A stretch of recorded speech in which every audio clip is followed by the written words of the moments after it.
मित्रांनो, आज आपण महाराष्ट्राच्या साखर सहकार चळवळीची एक अशी कथा जाणून घेणार आहोत जी शेतकऱ्यांच्या सक्षमीकरणापासून सुरू झाली आणि पुढे राज्याच्या राजकारणाचा महत्वाचा भाग बनली. 1947 साली भारत स्वतंत्र झाला, पण महाराष्ट्रातील ऊस उत्पादक शेतकऱ्यांची परिस्थिती अजूनही कठीण होती.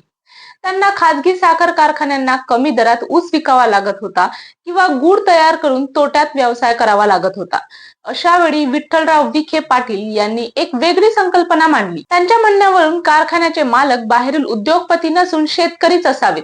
या विचारातून प्रवरानगर येथे पहिला सहकारी साखर कारखाना उभा राहिला. या मॉडेलमध्ये शेतकरी स्वतः भांडवल उभे करत, निर्णय प्रक्रियेत सहभागी होत आणि नफ्यातही भागीदार बनत होते. त्यामुळे सहकार ही केवळ आर्थिक व्यवस्था न राहता ग्रामीण विकासाची मोठी चळवळ बनली होती.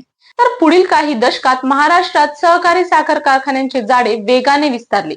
कारखान्यांभोवती शाळा, बँका, रस्ते, सिंचन प्रकल्प आणि आरोग्य सुविधा उभ्या राहिल्या. अनेक गावांसाठी सहकारी संस्था स्थानिक विकासाचे केंद्र बनल्या. मात्र कालांतराने या संस्थांमध्ये राजकारणाचा प्रभाव वाढू लागला. राजकीय नेत्यांना लक्षात आले की साखर कारखान्याद्वारे हजारो शेतकरी कुटुंबांशी थेट संपर्क ठेवता येतो. त्यानंतर कर्ज वितरण, विकासाची कामे आणि विविध योजनांमुळे कारखान्याच्या नेतृत्वाचा स्थानिक राजकारणावर मोठा प्रभाव निर्माण झाला. त्यामुळे आर्थिक शक्ती हळूहळू राजकीय शक्तीत बदलू लागली. पश्चिम महाराष्ट्रात साखर उद्योग आणि राजकारण यांचे नाते अधिक दृढ झाले. अनेक प्रभावशाली नेत्यांनी या सहकारी संस्थांमधून आपले राजकीय नेटवर्क मजबूत केले.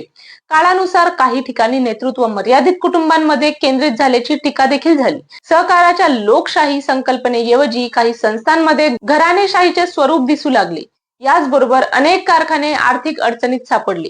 वाढते कर्ज, व्यवस्थापनातील त्रुटी आणि बदलत्या बाजारपेठेमुळे काही सहकारी कारखान्यांना मोठा फटका बसला. काही कारखाने लिलावात गेले तर काही खासगी मालकीकडे वळले. त्यामुळे शेतकरी मालकीच्या संस्थांचे मूळ उद्दिष्ट धोक्यात येत असल्याची चिंता व्यक्त होऊ लागली. आज महाराष्ट्राचा साखर उद्योग अजूनही राज्याच्या अर्थकारण आणि राजकारण महत्वाची भूमिका बजावत आहे. मात्र वाढता आर्थिक ताण, पाण्याचा प्रश्न आणि पर्यावरणीय आव्हाने यामुळे या क्षेत्रासमोर नवीन संकटे उभी आहेत.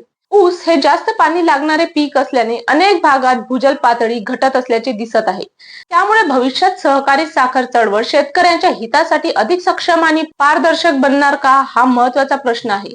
महाराष्ट्राच्या ग्रामीण विकासात या चळवळीचे योगदान मोठे असले तरी बदलत्या काळानुसार सुधारणा आणि उत्तरदायित्वाची गरज अधिक तीव्रपणे जाणवत आहे. तुम्हाला ही माहिती कशी वाटली कमेंट सेक्शन मध्ये आम्हाला नक्की सांगा आणि व्हिडिओ आवडला तर लाईक, शेअर आणि सबस्क्राईब करा. मी सपना आणि तुम्ही पाहत आहात बातमी. धन्यवाद.